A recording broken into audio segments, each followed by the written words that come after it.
To jsme my, volové! No, to jsme my. A je to tady. Did try to tell you, sir.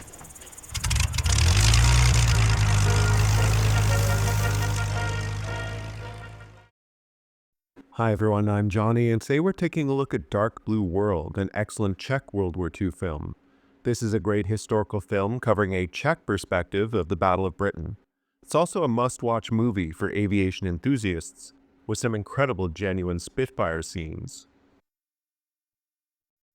Dark Blue World was released the same year as Pearl Harbor, another World War II aviation movie with a budget of $140 million.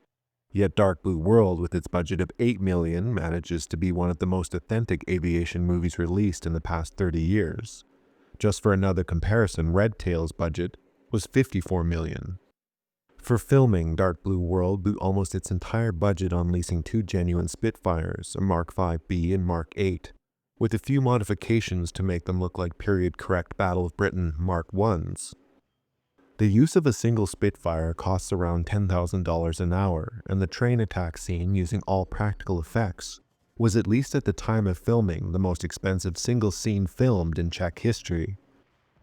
The film has some sizable aerial warfare scenes. In order to pull it all off within their budget, the movie integrates sequences from Memphis Belle and primarily the Battle of Britain, which overall is a better integration than using CGI. The battle sequences feel more realistic and suspenseful than other larger pictures. In one combat scene, the main pilot is shot at by a German Bf-109 and mistakes this for friendly fire. Later, the pilot is able to re-watch the attack using flight video and break down what happened with his flight commander, played by Charles Dance, who most Brits will recognize. These sort of tactical details are very immersive and elevate the whole production. The Battle of Britain and aerial warfare during World War II was very technical, and it was intelligent and analytical pilots who survived, not so much cowboys with the best one-liners. The movie does a lot to immerse the viewer into the life of an RAF pilot, and the pilots in the film are three-dimensional and professional. All the struggles a Battle of Britain pilot would go through are brought to life in this movie, and never in a melodramatic way. Food, sleep, and recreation are important to these men, as are women. These men further suffer from trauma and fear in the air and on the ground. However, the Czechoslovakian pilots suffered additional emotional problems during the war. They had to leave their homes and their families as their country was annexed by Germany. They had no communication with their families back home.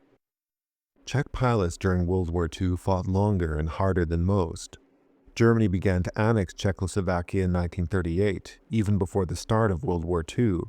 And as the whole country was stolen, Czechoslovakian pilots wanting to fight Hitler, even before fleeing to England, fled to Poland and France, and fought in the skies for these countries right at the start of the war. As Poland and France was overrun, Czech pilots who could fled again to continue fighting, this time for Britain. Over 2,000 Czech pilots and support personnel joined the RAF during the war, and some brought combat experience against the Luftwaffe, making them highly effective pilots. They would fly with Czechoslovak squadrons 310 and 312, as well as with other British squadrons and even other foreign squadrons like the Polish 303 squadron. There were more than 30 aces from Czechoslovakia during the war.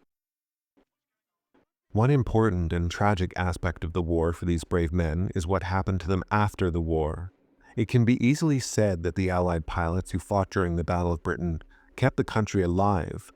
The average age of a pilot during the battle was 20, and 544 pilots were lost during the battle, about 1 in 6. These men were heroes the nation over. These men were also heroes when they returned home to Czechoslovakia, but only for a moment. In 1948, a Soviet-supported Czechoslovakian communist government took power.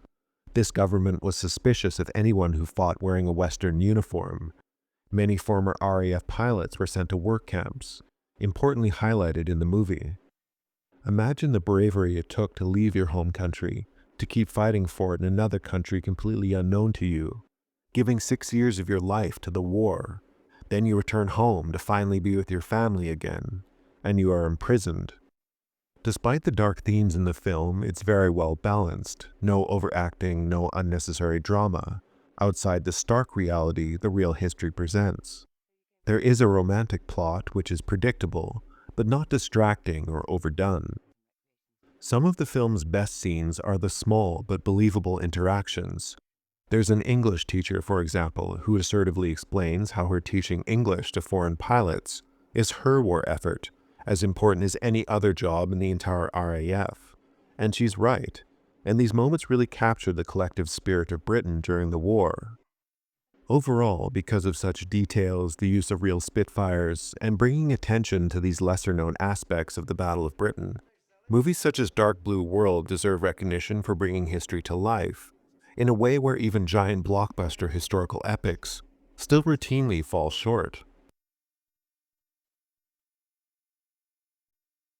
Alright, I'm Johnny. Thank you for watching. Do check out Dark Blue World. Expect a low-key or restrained telling of the Battle of Britain, but one that is believable and an excellent tribute to the international pilots who flew with the Royal Air Force. Anyway, if you want to show some support, hit the like button or comment. Not for me though, really, for the cat. And do have a nice rest of your day.